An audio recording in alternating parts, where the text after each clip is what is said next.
This is Newcap News with Nerman Esau.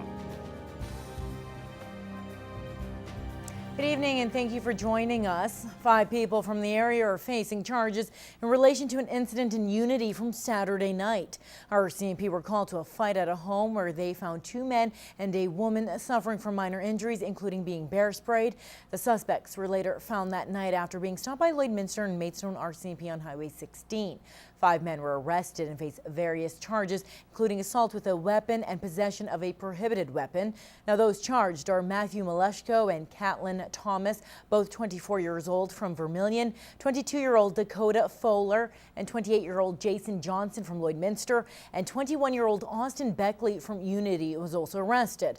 Police say this was not a random incident and that some of these suspects were known to the victims. The Cold Lake RCMP are investigating after an early morning robbery west of Cold Lake. The fast gas truck stop at Highway 897 and Highway 55 was robbed just after 3 this morning. Now, RCMP responded to a call of an alarm at the Northern Lights truck stop. After looking at security footage, they saw that 3 individuals had gained access to the building. 3 suspects on a quad, and they had a trailer behind it. Had used the winch from the quad and pulled the security bars off of the window. Looked like they were looking for cigarettes, weren't able to access them, and then they ended up getting away with some fireworks and some sandwiches. Shortly after the robbery, police received another call regarding a grass fire in Ardmore, which was related to someone lighting off fireworks. As that was going on, received another complaint of fireworks being shot off on Cold Lake First Nation. Members made their way out there, and that's where they recovered the quad and trailer. Now, if you recognize the individuals or the quad and trailer in these photos, you're asked to call the Cold Lake RCMP or Crime Stoppers. Well, it's more trick than treat for a local Halloween store after thieves targeted their store twice in 1 week. Lloydminster RCMP are investigating whether the 2 crimes are connected. Jeremy Thompson reports. Halloween is a spooky holiday, but the fear is supposed to be manufactured. For Amanda Rockwell, the mood of the season is a little too real.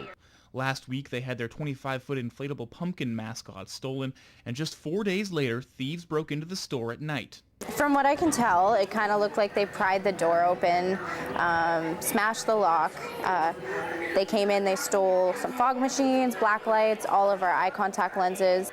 It's the store's first year in Lloydminster, and despite the major setbacks, the spirit of Halloween is doing good business. Rockwell says she has enjoyed her time in Lloydminster, but the theft of the giant pumpkin is still weighing on her.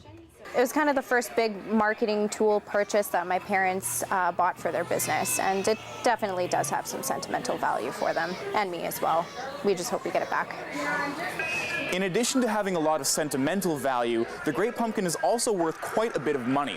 Rockwell estimates the value of the newly stolen items to be in the thousands of dollars, and that's putting the return of the store to Lloydminster next season in jeopardy. Given the dollar value of the pumpkin itself, the charges that would be looked at for that would be theft over $5,000. That is a more serious crime which carries larger penalties. It's just unfortunate that a few people have ruined it for the rest, because we're not sure if we can come back next year. The store has now been restocked, and they've hired a security company to have a guard on the premises all night long. Despite the bad luck, Rockwell, originally from Edmonton, isn't holding a grudge. I absolutely don't have anything against this city. I've really enjoyed my time here. Jeremy Thompson, Newcap News.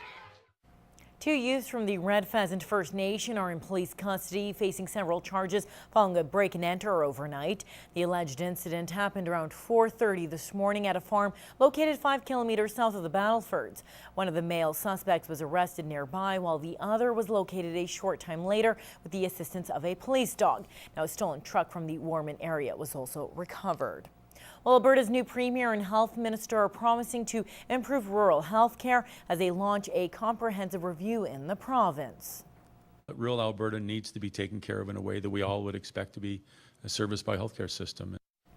Health Minister Stephen Mandel announced today the provincial government is starting a panel to help identify rural communities in Alberta that need the most attention.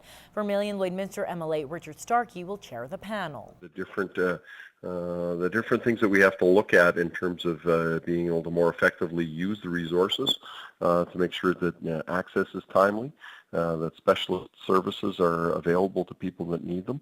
And, one of the big issues I know that is a concern for many rural communities is recruitment and retention of personnel.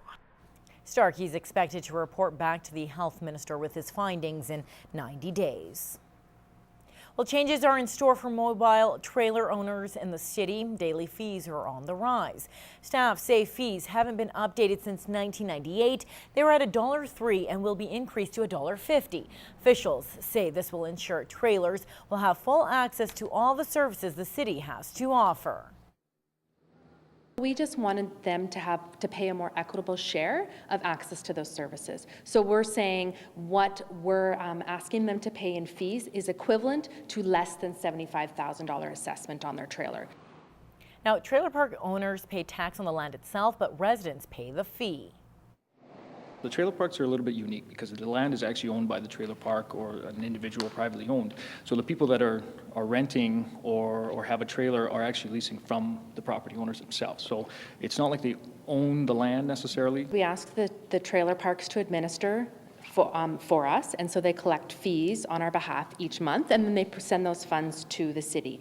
It's their choice in how they want to collect those funds. Now, some of them have full-time homeowners that they may charge yearly. Some of them may have monthly renters. Some of them might have daily renters. And the 47-cent increase will take effect on January 1st, 2015.